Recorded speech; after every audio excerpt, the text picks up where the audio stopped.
For those of you tuning in to a replay, we will be live in about 4 to 5 minutes with Chester Thompson.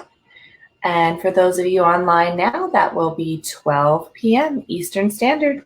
See you in 5.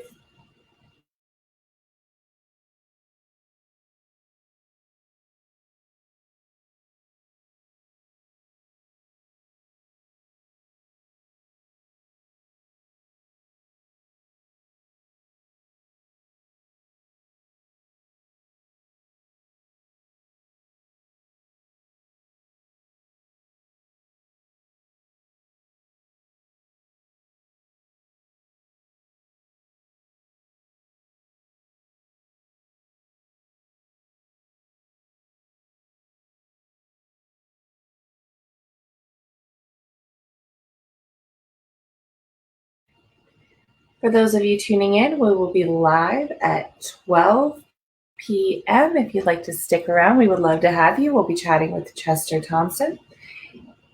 Talk to you soon.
Hi, everybody, and welcome to the Latino Pittsburgh Digital Speaker Series with the Pittsburgh Metropolitan Area Hispanic Chamber of Commerce.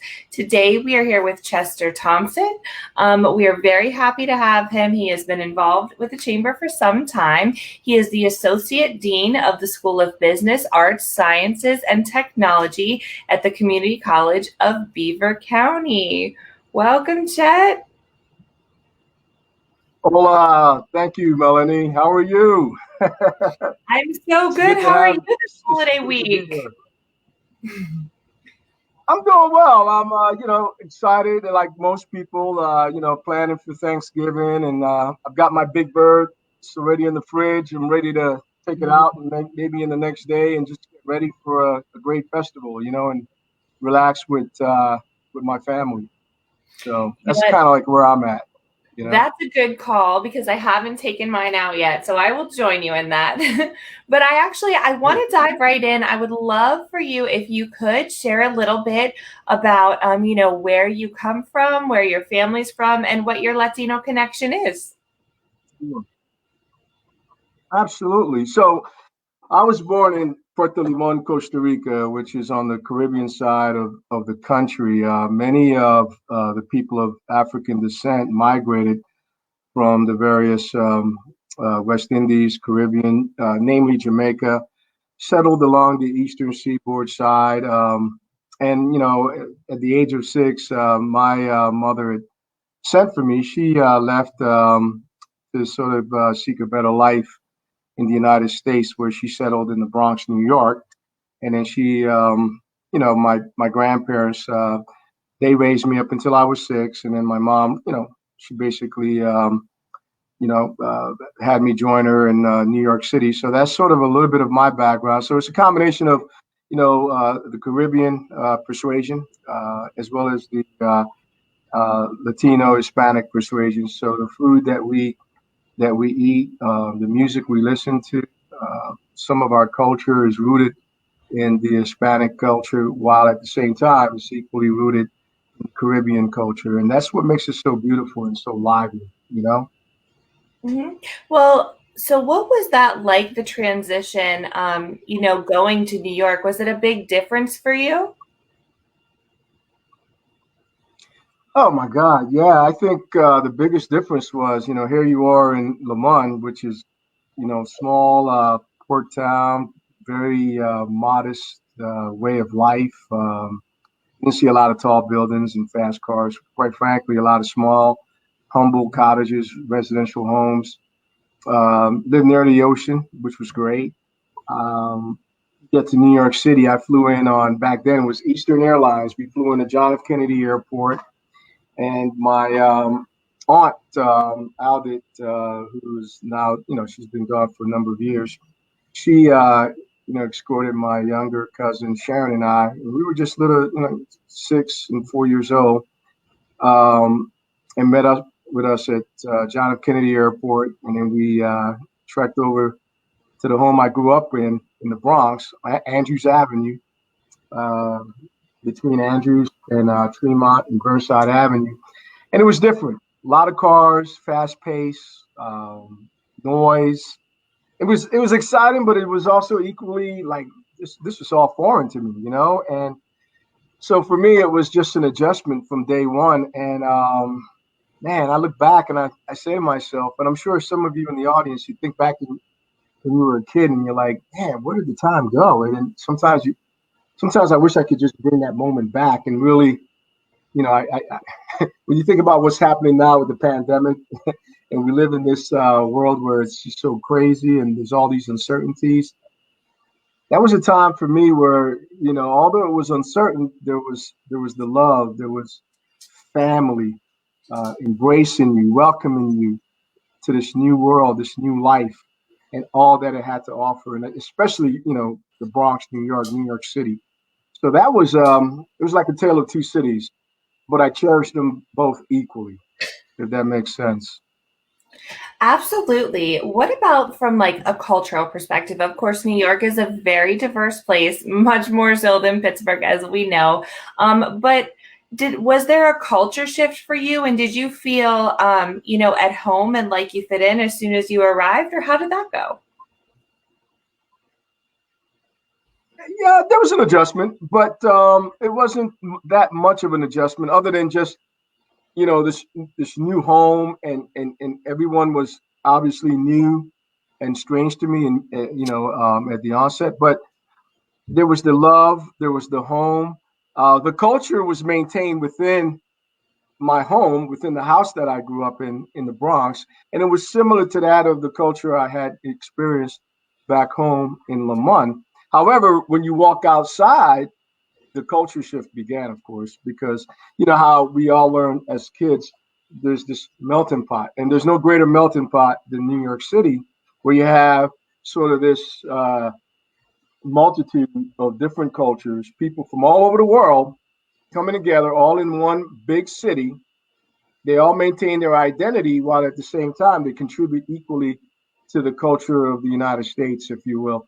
But the culture was definitely different. New York City, fast pace, was varied because it wasn't just a Caribbean, Latino, Hispanic culture, but it was a multitude of other cultures, African American. We had a Jewish family in my neighborhood. We had people that came from the Deep South, people that came from other parts of the country. We had a few white residents in the community I lived in. So it was more of a melting pot, if you will, that as opposed to sort of this homogenous culture that I experienced while growing up as a child in my early years in Puerto Limon. That was the distinct difference. But the beauty of it was I still had my mother and other relatives in the house who maintained the same cultural ties that I had back home while raised by my grandmother and grandfather, my late grandparents, I should say. So tell me a little bit about, how you were raised, your grandparents, your mom, dad. I want to know, what did they do, especially professionally, and how did that affect who you have become today? Oh, absolutely. So, my grandparents, my grandmother, she, I think from what I recall, she worked in, clean homes. My grandfather, they called him, an engineer, but he was actually like many of the people of African descent, people from Jamaica, they actually worked on the railroad. They actually paved the way for what we called back then the jungle train. And it was a train that basically traveled from the capital center, the main city, San Jose, to Limon and other parts of the country. And so he, was basically, along with many of his uh, natives and others, they would cut or pave the way, cut out the trees and pave the way for the trains to pass through. So very humble, working class background, but but I think the big thing was, they didn't have a lot. They didn't have a lot of financial resources, but they had a lot of love, and they made a lot of sacrifices, not only for me, but my other relatives that I grew up with. And that was the beauty of it. I recall, my grandfather was famous for he could, may not have enough money to feed a big family, but he would do what he had to do to make sure that everyone was fed each and every day. And that's the reason why I'm the way I am. And it keeps me grounded and rooted to my heritage. And I like to retain that heritage. But more importantly, it's all about giving of yourself to others, despite what's going on. As a father of two girls, married for 23, no, actually 27 years. My God, it's been that long. My focus is, family, right? Putting my family first, making sure that they're taken care of. In many cases, sometimes putting, their needs in front of mine, because to me, that's the way I was raised. And so, my grandparents, my mother, they instilled those values, those core values of family and love, humility, grace in me to this very day. Well, I love that. I love how family, and especially, I think Latino culture has had a really big impact on you. But I also want to talk about, education. Tell us a little bit about, when you were in college, what your goals were, where you thought you were going in life. It's funny you asked that question. When I was throughout high school, I used to love the Brady Bunch, and I was a big fan of Tom Brady because he was an architect, and I liked he was always working at his drafting board and doing something really creative. And as a kid, and this is down the road, so my Uncle Calvin was he was a carpenter by trade, and he was always building and fixing things. Lived upstairs above, you know, lived upstairs. I grew up in a family duplex in the Bronx, similar to what you see in Baltimore and other major urban areas. And so I was always intrigued with the built environment. And so when I went to college, started college at the University of Maryland, College Park, and I was pre-architecture. And I thought I was a great student. I went to a good Catholic school, and my family always instilled the core values of you have to get a good education. And like most immigrants and folks that came here, education is the gateway to the American dream. So I went to college. I studied pre-architecture with the hope of getting into the School of Architecture. Many late nights, and my study skills, I found out very quickly, was not the best.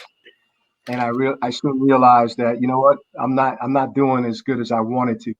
And my dream of becoming an architect started to sort of vaporize. And I'm like, oh my God. So the long story of it is, I ended up because my grades were not competitive enough. I did not get in the School of Architecture, so I ended up transitioning into the Institute for Urban and Regional Planning, and then I later became a planner. But here's the thing: I struggled in college, and I felt that I let my mother down. More importantly, my grandparents, because they wanted. They were big on you have to get your education, you have to do well.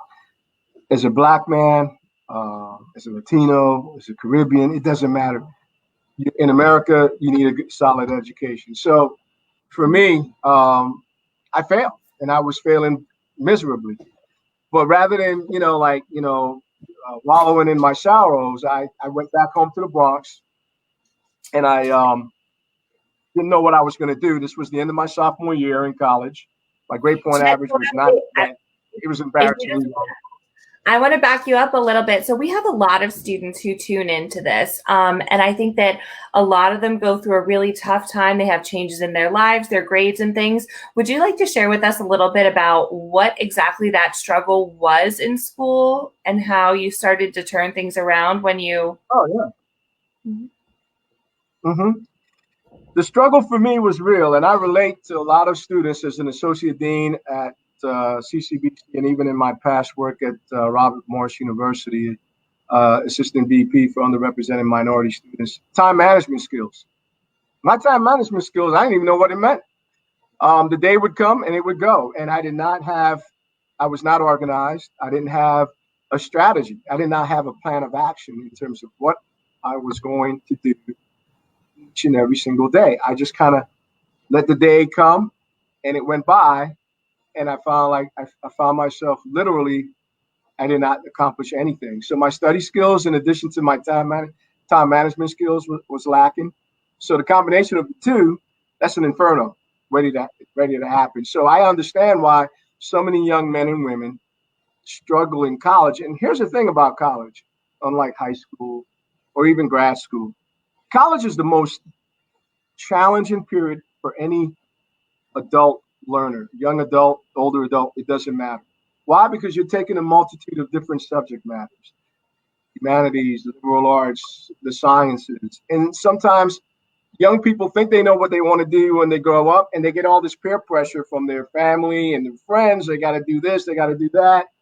And then they realize, oh my God, I don't know what I'm doing. So they struggle. And it's like you're on this treadmill and you can't turn off the treadmill. And then you burn out. And you reach a point where, like I did, what am I going to do with my life? And the story continues. I'm in the Bronx, finish up in May at Maryland. I've got from the end of May all the way through pretty much the end of August. What am I going to do all summer? I didn't have a part-time job lined up. Talk about a loser, right? So I'm like, you know what, Mom, I'm thinking about going in the military. I'm not interested in this college thing. I thought I was. It was a disappointment to her. So I spent the summer, I went to various military branches. There was a place on the Grand Concourse, Fordham Road. Back then we had Alexander's. And I went up to the Marines, the Navy, the Air Force. And it was like these little kiosks. You would go in and the recruiters would sit down and they would say, hey, what do you want to do? What do you want to do? You want to travel the world? And I went to every single one of them.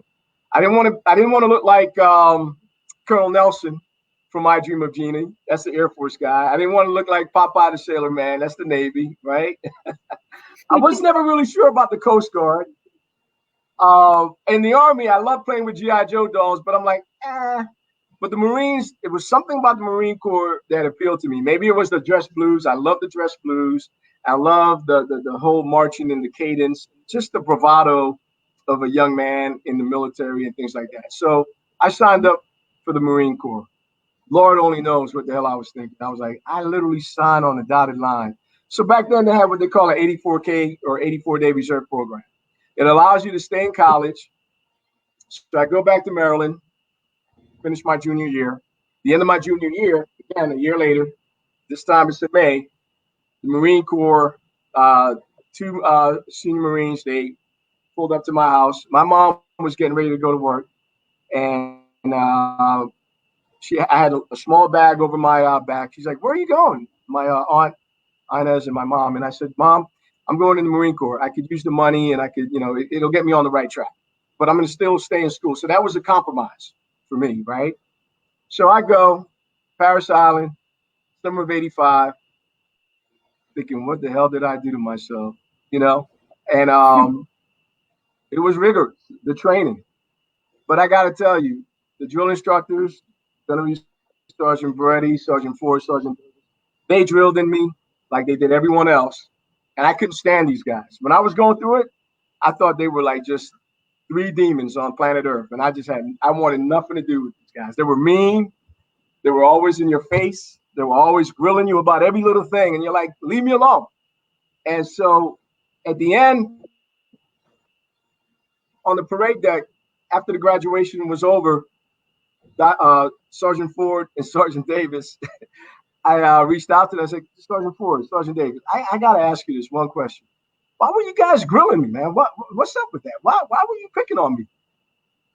Looking back, they were not picking on me. They picked on everyone. But when you're going through it, you think that the world is caving in on you. You're the bad guy. And you know what they said? They said to me at the time I was a PFC. They said, PFC Thompson, we weren't picking on you. We saw your potential. We just wanted you to be better, man. We wanted you to be better than you even knew you were better. It stuck with me to this day. I have them right here in my room. I look at their photos. And they said to me, don't ever live up, don't ever give up, don't ever look back, pay it forward.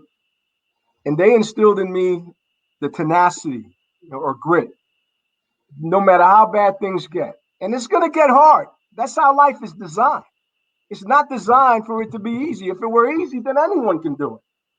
But when you go through that moment of darkness, pull yourself up. You know, my late mother-in-law used to say, I'm going to give you 5 minutes to cry, but you better wipe those tears off, pull yourself up, and keep it moving. And that's what life is all about. Whether it was Marine Corps, yeah, it's, whether it's the military, I press Kappa for South. I'm sorry, go ahead. I have to tell you, Chet, I see all those things in you. And I mean, I think that, having a mentor, having good friends, even professionally, is so important. And I feel like you have not only embodied that for me, but I feel like that's something that you probably bring to your work with your students as well. Students, co-workers. I mean, every day. I mean, we have students at the community college. We have students at Robert Morris. And there's students from Harvard University to Okie Illinois, and everywhere in between. It doesn't matter whether they come from an affluent family, from a poor family. People are people. Everyone has problems. Everyone is grappling with something, a demon. Let's face it, Melanie, we all live in our head, right? Yeah. Whatever insecurities or challenges that you're having, you're not the only one going through it. The one thing I tell most people, particularly young people, is you're going to go through a period of growth. You're never going to grow if everything is laid out for you. You can't become a better person if you don't go through that sort of like that a metamorphosis. It's like a butterfly. Before a butterfly becomes a beautiful butterfly and it's able to fly away, it's a cocoon. And you look at it, it's like, what is this ugly thing? But it's going through a lot of changes, just like so many of us, right? Young, old, in between. And right now with this pandemic, Lord only knows the amount of changes people are going through. Oh, I think that Chet froze for a minute. We're going to try to People are get him back. dealing with. There you are, Chet. You actually froze for a minute. Are you still there?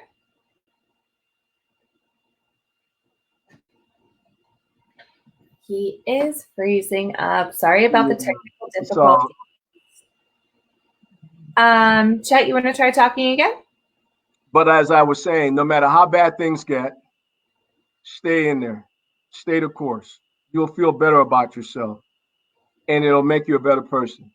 And more importantly, no matter how far you get in life, no matter how high you get, pay it forward, because someone else is going to need your help one day. And that's why I often tell people it's never about you as the individual, but it's about whether it's your kids or other people's kids or helping someone else in their time of need. Because you can't help anyone if you're not able to help yourself. Absolutely. And Chet, I want to see really quickly. You've got Chet, I'm not sure why, to but your help yourself. connection. Sorry, everybody. I think Chet's connection got kind of choppy for a minute. We are talking about leadership. Chet is a community leader. He grew up, he ended up moving to New York, and then he eventually came to Pittsburgh. He is the dean at the community college, a dean of, sorry, he's coming in and out. But he's a dean at community college. And before that, he was at Robert Morris University, and he has a tremendous impact everywhere he goes. He's someone who gets very involved in the community. He was in the Marines and contributed significantly there. And now he's back to tell you his own story. Hey, Chet. How you doing? Sorry about the internet issues, but No, you're nonetheless, good. as a We were to talking. Melanie, We were talking a little bit when you cut out about connecting with students and helping other people, and also I wanted to bring that into the leadership conversation, and how you use those things as tools to lead and help other people become leaders as well. oh, absolutely. To be a good leader requires humility and grace, right? And in order for you to tell someone to do something or suggest to them how to do it or do it better, in most cases, it requires that you had to have gone through that similar path in order for you to have that authority and conviction to lead and to tell other people this is a better way to do it. It's no different than as a father leading my own two children, my two daughters, or as a dean or a faculty leading students, providing them with the necessary guidance they need to navigate this thing called life. And it's also other adults. I oversee faculty across all the various disciplines. And these are adult men and women who I have to lead and provide guidance and direction in their area of expertise as well. And equally, as a leader, you have to also be able to follow. I have superior, the senior dean, the provost, the president, and other VPs that I have to report up to. Equally, students, faculty that report up to me. So leadership, it's up and down. It's all around, right? And you have to also follow, and you have to be a servant. I believe in servant leadership. That's the best form of leadership because you're not just talking, you're also acting on the things that you're talking about. And I think people measure you not by the words that you say, but more importantly, they measure you by your actions and your follow through. How often people say, "Hey, Melanie, I'm going to do that for you." Crickets. Weeks later, you never hear from this person. Is that good leadership? I don't think so. Be accountable and have a sense of agency when you're in a leadership role. Absolutely, absolutely. And once again, I think that you're a shining example of that. Do you want to share with us some of the things that you've worked on within the community? Well, there's various things that I've done in the community. One of the things that I would say that my biggest accomplishment was while at Robert Morris University, I actually was the director of the Black Male Leadership Development Institute. It's a program that ties African American boys together in a series of leadership workshops, seminars, to really hone in on their leadership or core leadership tenets. I work closely with Robert Morris University faculty as well as external stakeholders throughout the greater Pittsburgh area. Some of you may be on this call.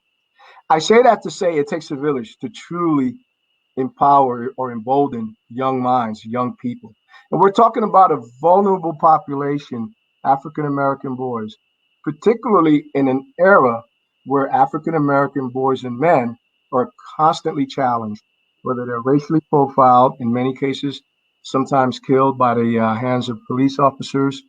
In many cases, they're misunderstood. Some of it is due to the environment that they've grown up in, the exposure. I grew up in a single mom household, so I understand. And many of the men and women that I work closely with at RMU, the Urban League of Pittsburgh, and other agencies, they understood that.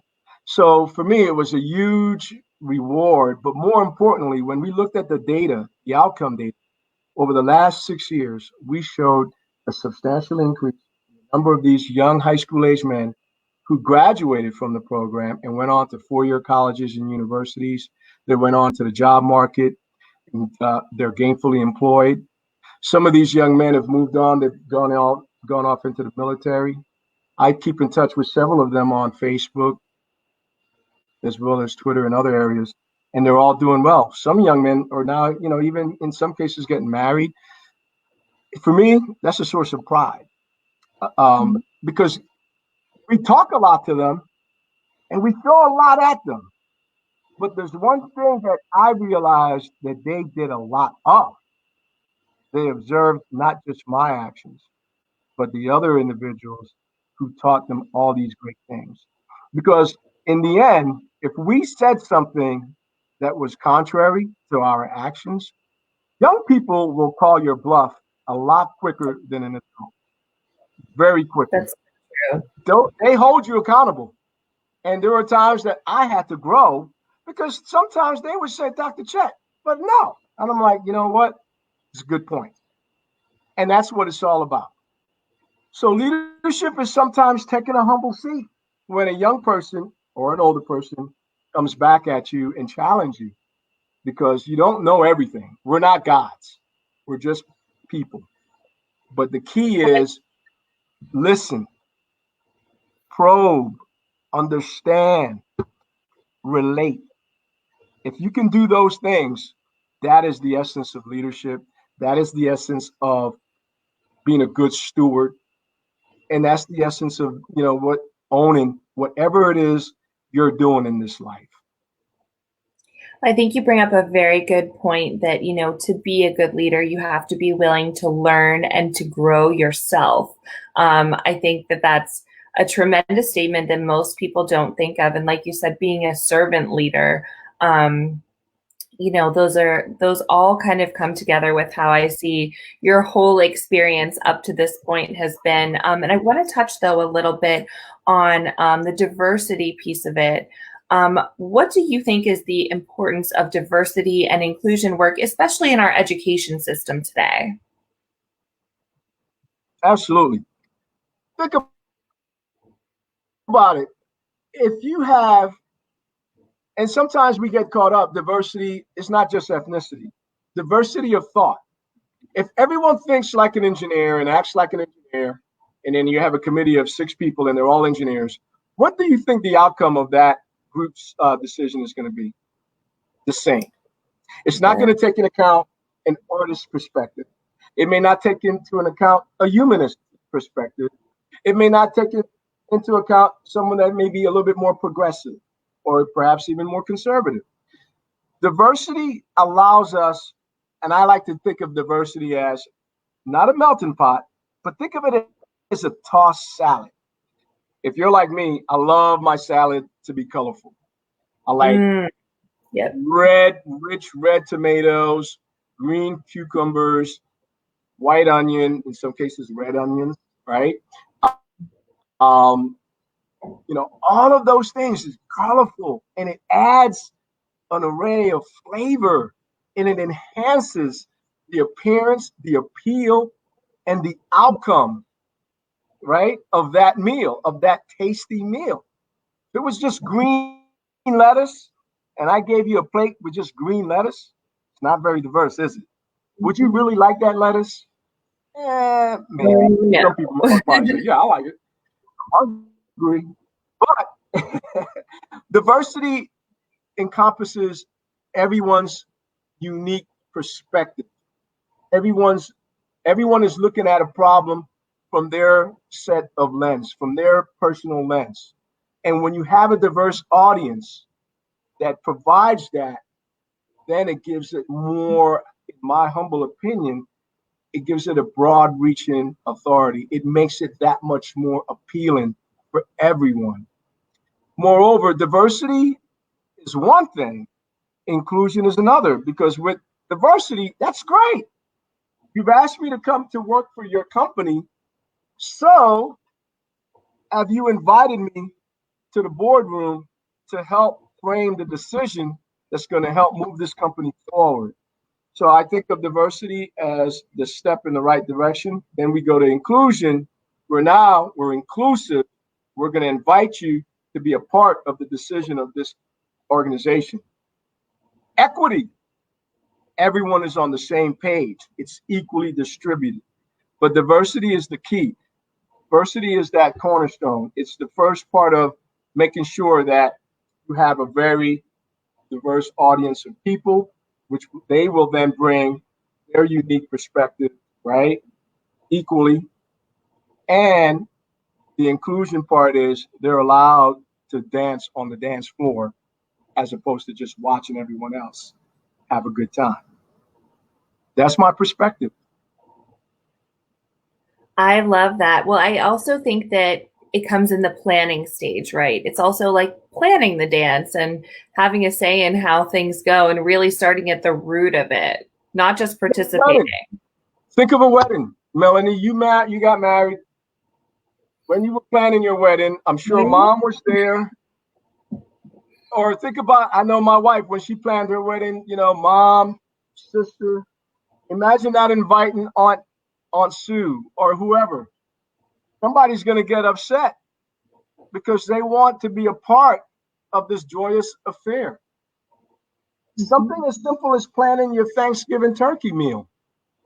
All of these things, do you just invite your siblings over and they just sit at the table and watch you cook? Or do you engage them to be a part of that great meal that you plan for everyone? The outcome is going to be a whole lot different. Oh, definitely. I love that. And I think that your salad analogy is just a beautiful one. It's such a simple thing when we break it down. It's kind of hard to believe in 2020 that we're having these conversations, but where do you think the needle is on that? Are we moving the needle forward? I think, again, my humble opinion, perspective, this is from my lens. The United States is a beautiful country, and I served proudly in the Marine Corps, and this country has provided me as an individual a great deal of an abundance of opportunities to be the best I can be. And I still yearn to be the best I can be, as I'm sure many of you in the audience do. However, America, just like we as individuals, is a broken land. And it's broken partly due to its history, right? And the fact that slavery is a big part of the framework of this nation. Native Americans that were massacred. And many people, African Americans, Latino, Latina, you name it, that immigrants that have come to this great land, they've all contributed uniquely to the betterment of the United States, but equally, they've all had their equal share of racism and setbacks. And I think what makes us a great land is when we all come together cohesively, despite our differences, and set aside our selfish pride or our ego to make it better and to improve upon it. I think there was some undercurrent of racism that has existed for a long time. I don't think racism is something that will ever go away. I think that it's just the nature of mankind. You're different from me. I have more comfort with people that sort of share my belief system and my values. So we develop all these different methods and strategies to sort of keep everything sort of equal. But I do think that right now we are on the cusp as a nation of making things better. We're in a healing, I hope we're on the cusp of healing as a nation, despite the continued negative rhetoric that we hear in the media. I do think that we hopefully at some point will grow and hopefully learn from this. Otherwise, all of the progress that many of our forefathers and mothers made for us would have been for naught. And that is not something you nor I would like to see. Chet, I want to talk to you a little bit. We touched on diversity and inclusion. We touched on racism. As a Hispanic man who is also a Black man, so Afro-Latino, when we saw Kamala Harris come in, people were like, she can't be this and this, right? Yeah. And so many times we see that, especially in the Latino community, where we're talking about racism within a community of the same ethnicity. And it's something for me that has been very frustrating, that I've dealt with on the other side. I'm not white enough. I'm not Latina enough. Like it doesn't work. But I just kind of have always used that to my advantage and just gone wherever and tried to fit in anywhere, really. I just love everyone. And I know that you're the same way. I feel like you've always kind of fit into every group because you have such a warm personality. But I want to know, growing up, were you always like that? And how do you feel having kind of this dual role in society? I'm gonna share something with you, and it's a very personal thing. I found out who my father was at 40. He was also my great uncle by in-law. He was very charismatic. He was almost like a mayor. He was a carpenter by trade, and he spoke fluent Spanish, and he spoke very good English. I looked like him. He was maybe a shade lighter in terms of complexion, but he was someone who, if you met him, he almost had this aura of being like a general, very upright, no nonsense kind of man. He loved everybody. And the thing I learned from him, and the thing I loved the most about hanging out with him, he talked to everyone, he engaged everyone, and at the same time, he kept his identity as he's a Black man first. That's forever. But more importantly, he was a man of people. Okay? He was flawed. He was broken. There's no question. He had his weaknesses. Who am I to judge him? I'm a product of his indiscretion. But at the end of the day, what he has taught me, and I love this, I wish I could take everybody on a trip to the Bronx with me, and we get on the train and we get among the people. We eat, we converse, and we hear the sounds, the music. We eat the food. We talk the lingo. That's the New York, that's the Bronx that I remember. That's the reason why I love that culture. That's the reason why I love my late father, because of those things. Those are things that I would say he gifted me, and I took all of what that was good. There were some things I just said, oh, leave that in the closet, shut the door, throw away the key, man. I don't want that other part of it. Mm-hmm. Take what you can and you make it better. And that's all you got. That's all God gives us. I hope I addressed your question. Yeah, no, I love, kind of how you brought, culture and your family into who you are today. But I'm wondering what your experience is also like here in Pittsburgh. Pittsburgh is nowhere near as diverse as New York. And for those especially coming into the area, who may be from these other places, what has been your experience from a cultural perspective? From a cultural perspective, and if you talk to any of my friends, anyone that knows me, I'm Chet Thompson, and I will adapt and overcome to the environment that I'm in. And I will not be anyone else other than who I am. I'm the genuine Chet Thompson here.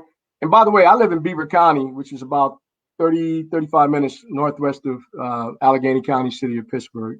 Beaver County, where I live, is 93% Caucasian, maybe 5% African American or people of color, and give and take 2-3% other. It's a pretty rural suburban county, and people here are generally very nice. Does Beaver County have problems as it relates to race relations? Yes. Do I see it? Is it noticeable? Not necessarily. And I don't think I've noticed it. And I know that even in Allegheny County, in Pittsburgh, yes, there's issues of racism. There's disparities that persist from corporate America all the way down. But for me, what I do is I just manage it the best way I can. I try to be my genuine self when I engage others. If they don't like me because of the color of my skin or the way I speak or sound, guess what? Their loss. I'm not going to hang on it because life is too short. There's too many other wonderful people, men and women, that are just wonderful to be with, regardless of their ethnic background, that will help you grow and will complement your life as opposed to take away from your life. And to me, that's what this is all about. I mean, yes, Pittsburgh has lots of room for growth, as does New York City and any other town in America. Trust me, it's everywhere. If you want to find racism, you can find it anywhere in America if you really want to seek it out. But if you want to find peace, it starts here in your head. It starts in your head. How you think, how you feel about yourself is really all that matters, regardless of all the noise that may surround us. And there's a whole lot of noise. And it's not just when you walk out of your apartment or your home, your house. It's on the news. My God, we got more media channels than ever before. All the social media, 24/7, 365 news. We're over inundated with so much information to the point where what's the truth anymore? The truth is here. You know the truth because it lies within each and every one of us. And your peace starts in here and it starts with you. And that to me is how I manage, whether I'm in Pittsburgh, New York City, Washington, D.C., which I lived there for like 16 years, or any place in the world, quite frankly. So it starts within each and every one of us. Embrace the situation, embrace the moment, embrace the individual you're dealing with, and you'll be fine. One quick story. I was a drug rep with Pfizer many years ago. I worked out as far as Mercer County. It was a rainy day, and it was raining. I was driving a black Grand Prix. I had medicine in my trunk. I was heading over to another physician in Stoneboro. For some reason, my car, I lost control, and it kind of slid into a ditch. It's about 4:30 in the evening. And out of nowhere, I see this big pickup truck. And it had the Confederate flag as its front tag. In Pennsylvania, you only have one tag in the back. So he had like a Confederate flag. And he had the two big, spokes, for his truck. And it was hot. He had his truck hitched up and he had a winch. The guy comes out. He's every bit of 6'5". The hat to the side and bearded up. And I'm thinking, in my mind, oh my God, here we go. He goes, "Sir, can I help you?" I said, "Wow, I don't mind if you do." He took the winch because he was behind me, and all he did was he went around, turned around his vehicle, connected my car to his winch, pulled me out. We shook hands. I think I gave him some giveaways, and I gave him my card, and I thanked him. We hugged each other, and that was all she wrote. I never saw that man again. The moral of the story, yes, he had a Confederate flag. Yes, there was the perception that, oh my God, here's this big white guy, he's going to beat up this black guy or call me the N-word. None of that happened. But what happened was I managed my perception. I saw him as a man first. He saw me as a man, hopefully. And we dealt with each other on that level. You know, I could have said, no, never mind, man. No. I'm gonna wait for the cops. What would that have gotten? Nowhere. Starts in our heads. Starts in our heads. Always control the situation, no matter where you are. I was called the end. Go ahead. I was going to say, and through, you know what? Continue. Finish your story. I was saying, while in the Marine Corps, the DIs, when I was in boot camp, they would play that trick on you. If anyone has ever watched the movie Full Metal Jacket, there's that yellow line, and they want you to run to the yellow line, your toes on that yellow line, but not to exceed it, but always right on the edge of the yellow line. Mm-hmm. We're in our skivvies, which is our underwear, white skivvies. We're bumping into each other as we're moving back and forth quickly, because if you don't get on that line, the DI is going to go, as we say, they're going to go upside your head. Mm-hmm. Long story short, the one guy, we're in bunk beds. I'm on top. My bunkmate, I'll never forget his name, Joe Mills, big guy. He's on the bottom. The other two guys were bumping each other. The one guy said, "Get out my way," and he used the N-word. I lost it. Pulled him.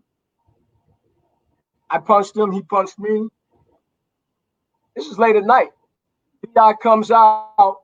This is Sergeant Davis. Sergeant Davis is every bit of 5'4", but his arms was as big as anyone's thighs. He was massive, very intimidating. And he said, "What's going on?" I'm thinking he's going to side with me because I'm black. He's black. Mm-hmm.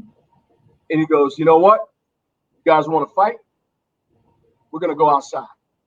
Took us outside. We had this thing called a pit. It was like timber. It was a big pit, and it was just mud. Mm-hmm. Just out there, we always had to have our rifle and our water pack. Took us outside, said, "You want to fight each other? Give me 100 push-ups right now." And we're digging in the mud. We're clean. Skivvies, it's raining, it's muddy. He's like, "So by 25 count, you guys still want to fight?" "No, man, I'm tired." We were both looking at each other like, "What the hell?" Get out of here, right now. So we go, rush in, showered up, because got to go back to bed. Cleaned up. Next thing you know, the two of us, we became buddies.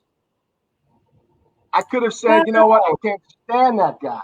But the fact of the matter is, we were challenged, and the DI, he did not take sides. Why? Because if you're in war, you're in combat, who has time? You're a black guy, you're a white guy, when the enemy is coming in on you. The moral of the story, life is we're gonna come in contact with people that just may not like us for whatever the reason. I don't know why. It's just the way it is. And a lot of it is learned behavior. They look at life from their lens. I don't like black people. I don't like Hispanic people. I don't like anyone that doesn't look like me. You can't control that. The only thing you can do is control yourself.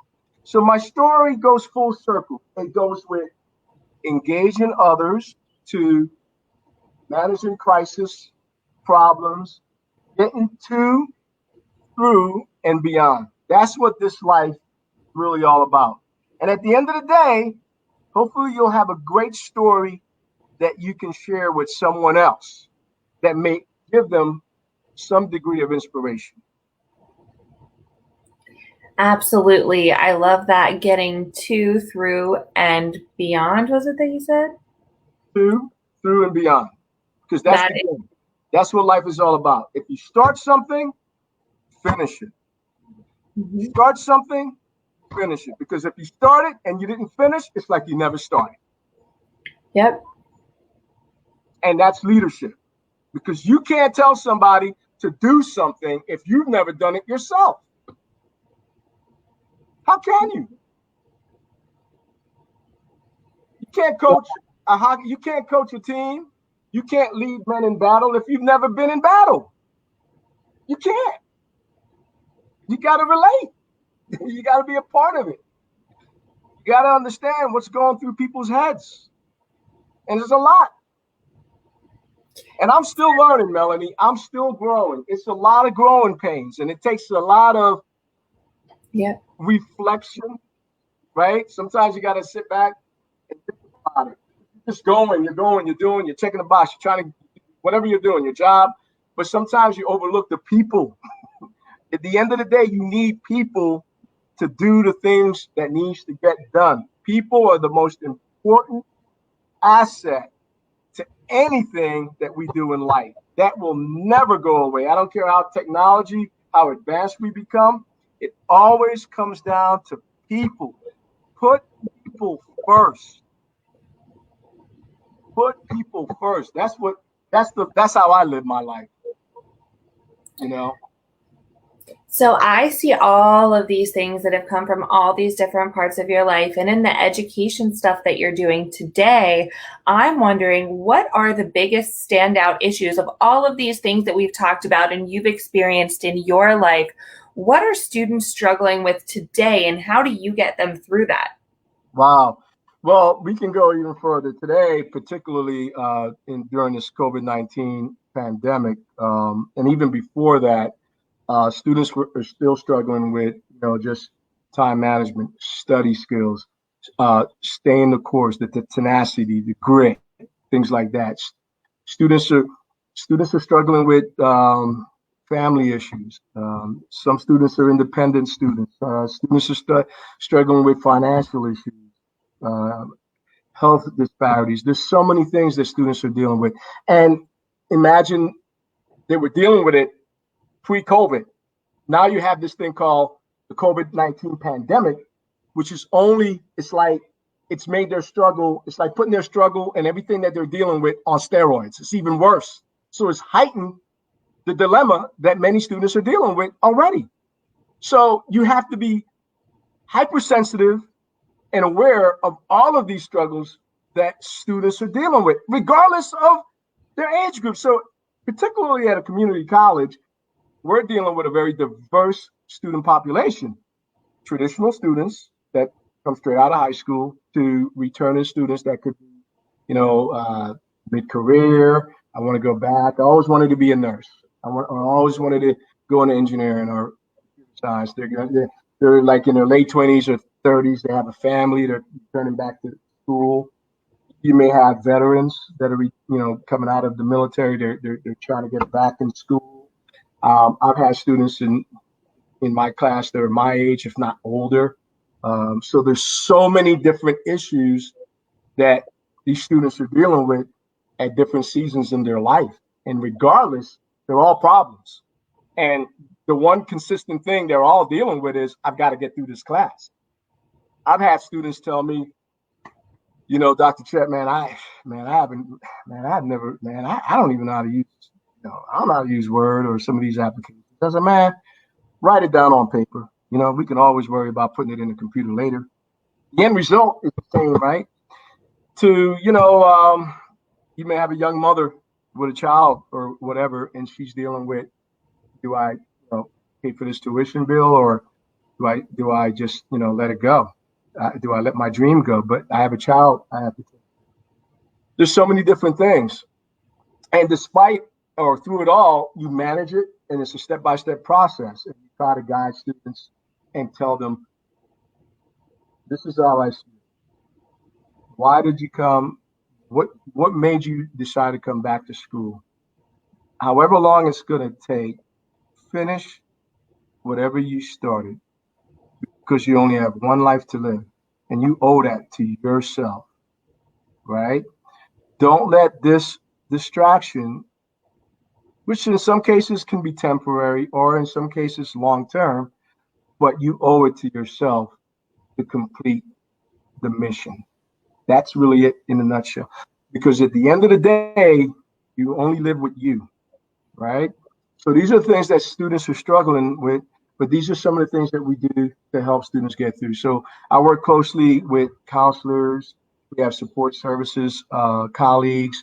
Some students are struggling. Some students are hearing impaired. Some students have other physical disabilities, right? So the challenges, I mean, there are a myriad of challenges. But through it all, as educators and administrators, we have to get these students through and beyond. And quite frankly, I tell people it's akin to the healthcare ecosystem. You have a sick patient, you come in your hospital, you get them through, they heal, and beyond. When they heal and they leave that hospital in the wheelchair or whatever the case may be, that's their graduation from the hospital. They're moving on. No different from a college situation. Granted, health, mortality, morbidity, but we're dealing with similar situation. Life outcomes, right? Life outcomes, the ability to write well, speak well, communicate, engage. All those are skills, soft and hard skills that students need to navigate their way in this very complex, highly digitized world. And so we provide a service that students need and want. Oh, I love it. And I think everything you do, you really touch people and help people move forward. I know you've been a great inspiration for me, and I've heard all good things for other people. So it's been so fascinating to hear your story and your perspectives and where you come from. Before we wrap up, is there anything else that you would like to add? The thing that I would like to add is, I lost my mother in April to COVID-19. She didn't have much. She was a nurse's aide. She wasn't a rich woman.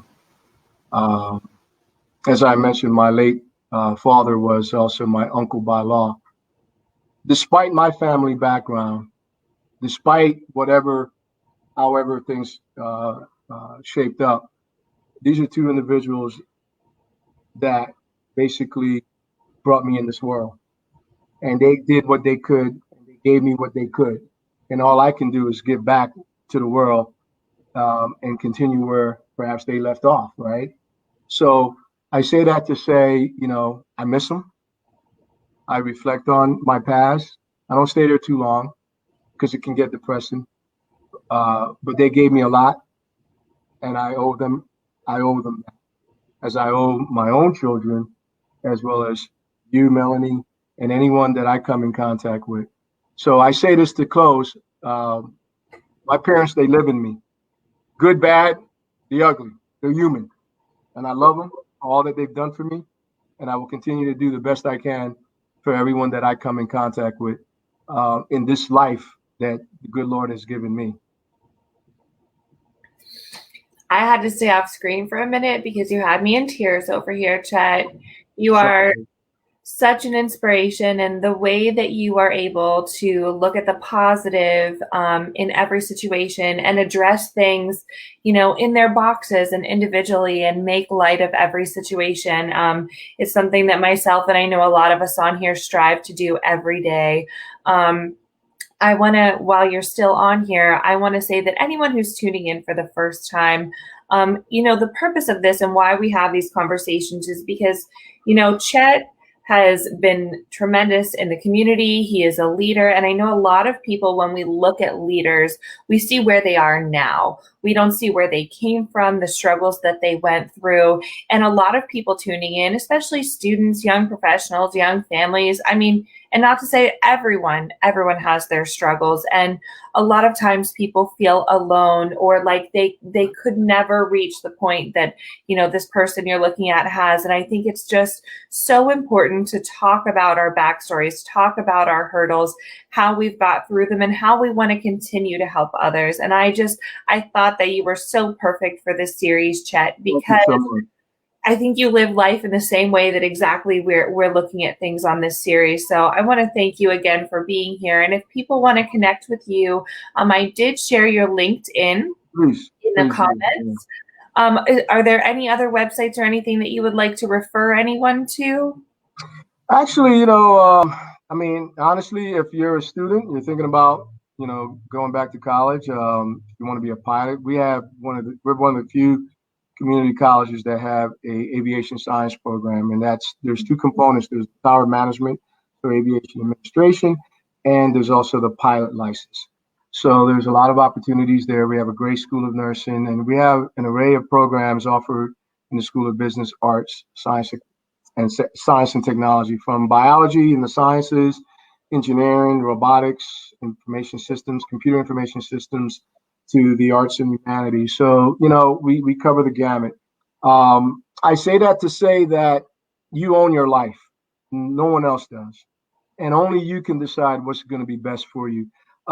As Melanie alluded to earlier, you can connect with me on LinkedIn as well as Facebook. I go by Chet Thompson on Facebook, and those are the two areas that I live in the most.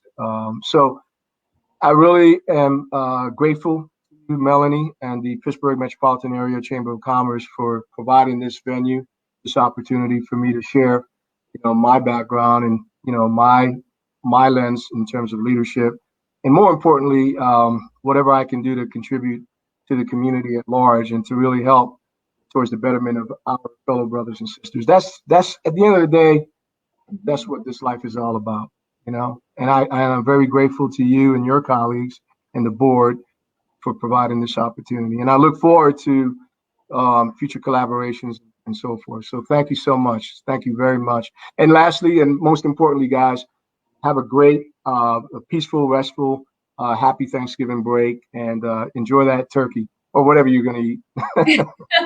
Well, thank you, Chet. So everybody, thank you for tuning in. I know a lot of people have been here week after week, but the Latino Pittsburgh Digital Speaker Series is an initiative of the Pittsburgh Metropolitan Area Hispanic Chamber of Commerce. Its goals are to share relevant information, inspire growth, and foster opportunity.